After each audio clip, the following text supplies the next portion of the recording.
इस कार्यक्रम के पुण्यार्चक हैं श्रीमती सरोज, श्री नरेंद्र कुमार भंडारी, पुत्र एवं पुत्रवधू, श्री आशीष कुमार जैन, श्रीमती कीर्ति जैन, पौत्र एवं पौत्री, यश भंडारी, निष्ठा भंडारी, आगम भंडारी एवं समस्त मुरारिया परिवार। चर्चा की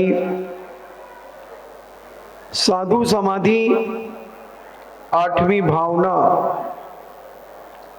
आपके जीवन में बहुत बड़ी शक्ति प्रदान करती है और यह शक्ति आदमी को तभी प्राप्त होती है जब उसकी भावनाएं, उसकी विचारधारा,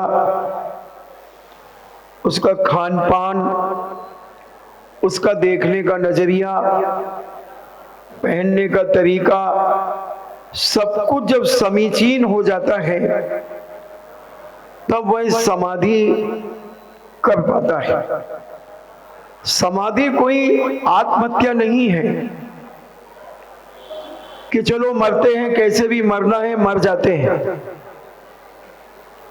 जैन दर्शन मरना भी सिखाता है। जैन दर्शन कहता है मरना तो है, मगर कैसे मरना है। कसाईयों में मरना है, राग देश करते करते मरना है, एक दूसरे से घृणा करके मरना है, एक दूसरे का अपमान करके मरना है, अहंकार में मरना है, धन दौलत के मद में मरना है, रूप के मद में मरना है। कैसे मरना है, ये सारी तरीके से समझाकर, इन तरीकों को समझाकर वह मरने की कला सिखाता है।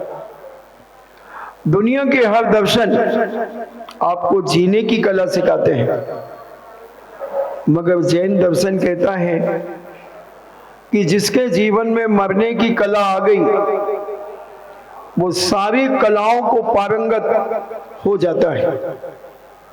सब कलाएं उसके पास आ जाती हैं क्योंकि मरना सीख लिया, मरना सीख लिया। जैनाचार्य कहते हैं सब कुछ लुट जाए मगर धर्म नहीं लुटना चाहिए, संस्कार नहीं लुटना चाहिए। जिस प्रकार नाना वस्तुओं से भरे हुए मकान में अगर कहीं आग लग जाए, पूज्य अकलंक स्वामी राजवार्तिक ग्रंथराज के अंदर कहते हैं समाधि भावना में मुनि गण तपः संधारणम समाधि भंडागाराग्नि प्रश्नम वत। वो कहते हैं जिस प्रकार नाना वस्तुओं से ओतप्रोत सजावट से सजी हुई वस्तुओं से भरा हुआ मकान में अगर आग लग जाए, सब तरफ से व्यवस्थित है, फर्नीचर आदि सब कुछ संयुक्त है, और आग लग जाए तो उन वस्तुओं की रक्षा के लिए उस घर की रक्षा की जाती है और अग्नि को बुझाने का शीघ्र प्रयास किया जाता है, क्योंकि बहुमूल्य वस्तुओं की रक्षा करने में कारण होने से घर भी बहुत उपकारी है। क्योंकि वो घर में सारी वस्तुएं रखी हुई हैं और आग लग गई है तो कोशिश यही होती है कि घर भी ना जले और वस्तुएं भी ना जले। कैसे भी करके उसको बचाया जाता है, उसकी रक्षा की जाती है। ठीक उसी प्रकार जैनाचार्य कहते हैं, पूज्य अकलंक स्वामी अपने राजवार्तिक ग्रंथराज के अंदर कहते हैं कि उस साधक का शरीर एक मकान के समान है।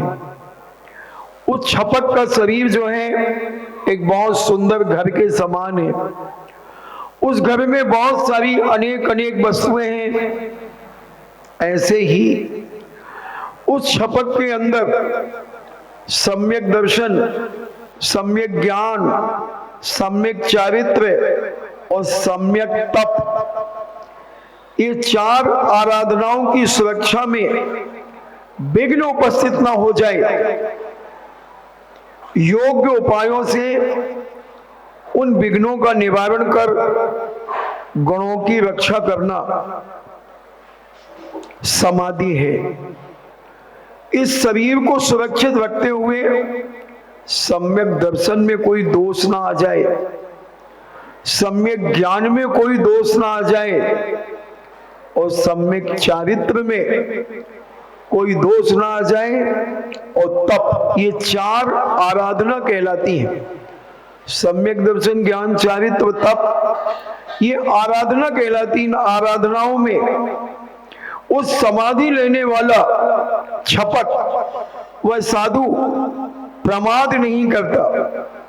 इनकी सुरक्षा करने के लिए सदा अपने सम्यक दर्शन को दृढ़ रखता है, अपने ज्ञान को समीचीन रखता है, अपने चारित्र को निर्दोष रखता है और जो तप है उन तपों का भी निर्दोष तपस्चरण करता है। प्रमाद और कसायों से रहित होकर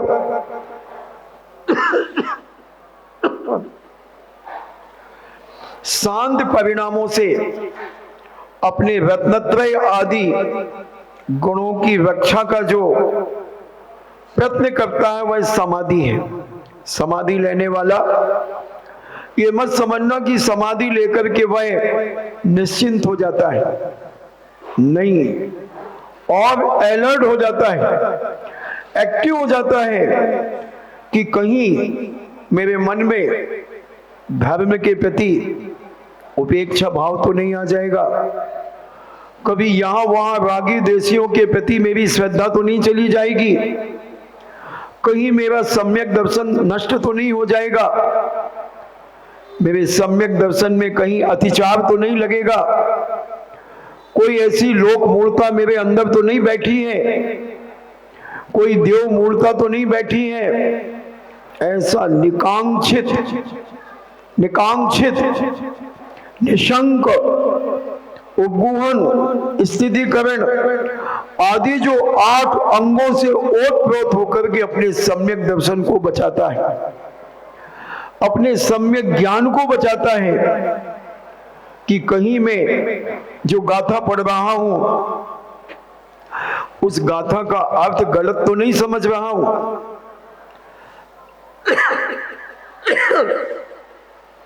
सम्यक ज्ञान में कोई दोष तो नहीं लग रहा है, अभिनय तो नहीं हो रहा है मेरे ज्ञान का।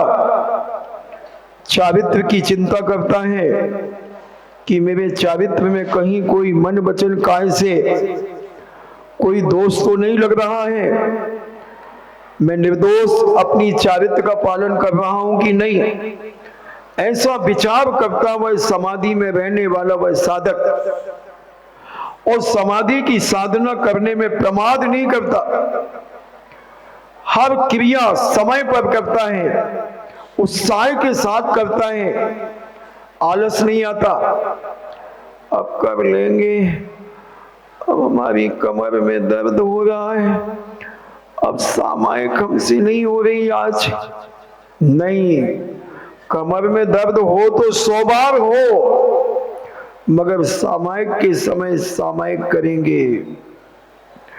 ऐसे अपने सम्यक ज्ञान, अपने सम्यक चारित्र को निर्दोष पालन करते हुए अनशन, उनोदर, व्यक्ति परिसंख्यान, रस परित्याग, विविध संयसन, काय क्लेश, ये जो बाह्य तप हैं, अनशन भी करेंगे, उपवास भी करेंगे, उनोदर भी करेंगे, यानी भूख से कम खाएंगे, अनशन, उनोदर, व्यक्ति परिसंख्यान, कोई ऐसी कठिन विधि ले लेंगे जिस विधि के माध्यम से अपने पुण्य की परीक्षा करेंगे कि इस प्रकार से मुझे आहार मिलेगा कि नहीं मिलेगा। कोई भी नियम, जैसे पूज्य शांति सागर जी महाराज के जीवन की बहुत सारी घटनाएं आती हैं शांति सागर जी महाराज ने एक बार नियम लिया कि जो मुझे मिट्टी के बर्तनों से पड़गान करेगा उसके यहां जाऊंगा। और पहले के आदमी के पास तो चांदी के बर्तन, कांसे के बर्तन, पीतल के बर्तन और तांबे के बर्तन हुआ करते थे। आज के लोगों की बात अलग है कि उनके घर में स्टीलों के बर्तन मिलते हैं, लोहे के बर्तन मिलते हैं। पहले घरों में पीतल, तांबा, चांदी, कांसा, गिलट, इन चीजों के बर्तन होते थे बंधुओं। ये बर्तन स्वास्थ्य के लिए बहुत लाभदायक होते थे। और ये लोहे के बर्तन, तुम जिसे स्टील कहते हो, ये लोहा ही है। और ये बर्तन तुम्हारे स्वास्थ्य के लिए बहुत हानिकारक है। कई बेवकूफों ने तो अपने घरों से तांबे के बड़े बड़े हंडे, बड़े बड़े भगोने, बड़े बड़े तसले सब बेच दिए। पीतल के बेच दिए, तांबे के बेच दिए, कांसे के बेच दिए और स्टील खरीद लिया। ये कहते हैं विनाशकालीन विपरीत बुद्धि। ये अज्ञानी जीव कहलाते हैं कि अपने घर में लोहा इकट्ठा कर लिया, तांबा, पीतल, कांसा बेच दिया। इसीलिए आज अनेक बीमारियां तुम्हारे परिवार में हो रही हैं। और जनरल सिल्वर खरीद लिया, एल्यूमीनियम खरीद लिया, जनरल सिल्वर नहीं, एल्यूमीनियम, एल्यूमीनियम का कुकर, अनेक बीमारी का घर, अनेक बीमारी का घर बंधुओं। हमारे पहले के लोग बहुत विवेकशील हुआ करते थे, समझदार थे। हर जैनी के घर में तांबा पीतल का भंडार था। चम्मच क्या, जग क्या, झाड़ी क्या, सब कुछ तांबे के हुआ करते थे। और तांबे के बर्तन, उसका पानी पीना, उस पर बनी हुई वस्तुओं को खाना हमारी अनेक बीमारियों का निवारण करती है बंधु।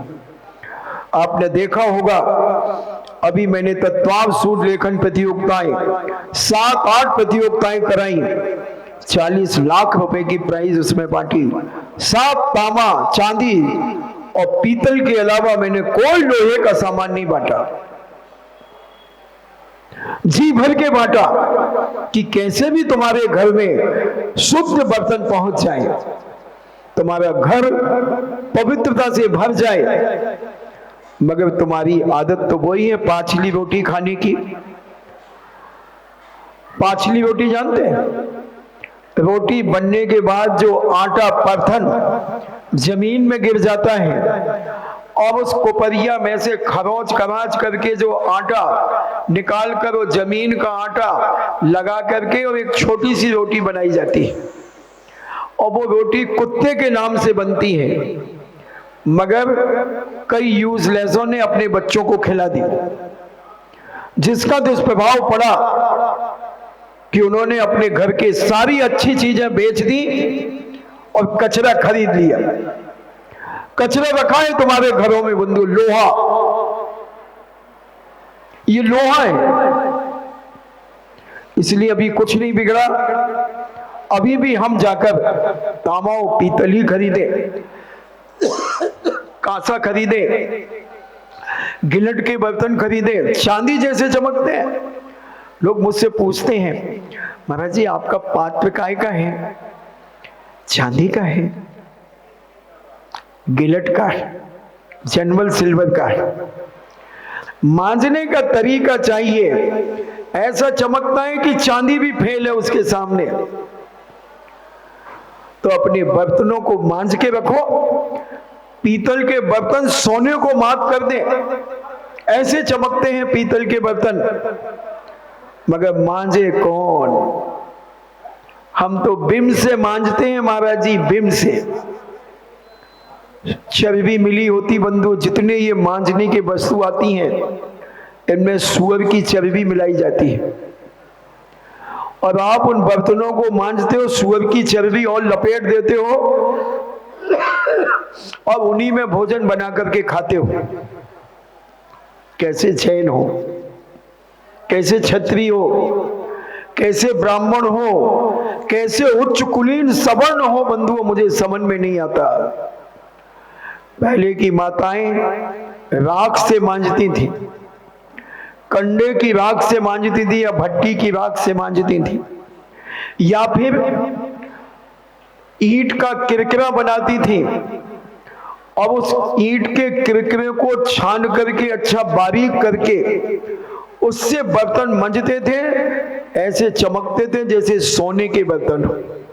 आज हम देखते हैं बहुत सारे अन्य दर्शन की माताएं जो अपने मंदिर जब वो जाती हैं, उनके पीतल का कलश ऐसे चमकता है, बिल्कुल तांबे का कलश, जैसे अभी बिल्कुल नया खरीद करके लेकर के आ। मगर जैनियों के घर के तांबे के बर्तन देखो कि कुत्ता ना चाटे, ऐसे काले पड़ गए। ये अगोरी ऐसी दशा कर दी उन बर्तनों की, जैसे तैसे बाप दादाओं के थोड़े से बर्तन घर में बचे हैं तो उनको मांजना नहीं आता।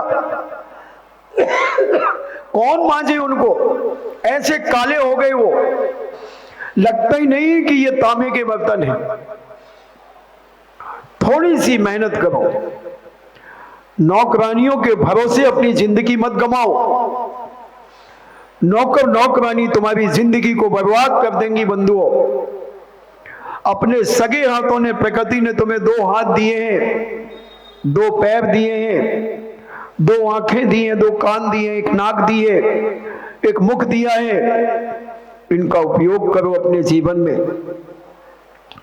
और इन हाथों से मांजे हुए बर्तन, शुद्ध बर्तन, कैसी थी हमारी माताएं, सूखी राख से बर्तन मंजवाती थी, मांजती थी। और आज बिना छने पानी से मांज रही है। कौन मांज रहा है? अशुद्धि में मांज रही है, एमसी में की महिला मांज रही है। तुम्हारे घर में ऊपर से नीचे पूरे घर में घुसी है, वो सब छू रही है। तुम्हारे घर का खाने का सामान छू रही है, पीने का पानी छू रही है। इस कार्यक्रम के पुण्यार्चक थे श्रीमती सरोज, श्री नरेंद्र कुमार भंडारी, पुत्र एवं पुत्रवधू, श्री आशीष कुमार जैन, श्रीमती कीर्ति जैन, पौत्र एवं पौत्री, यश भंडारी, निष्ठा भंडारी, आगम भंडारी एवं समस्त मुरारिया परिवार।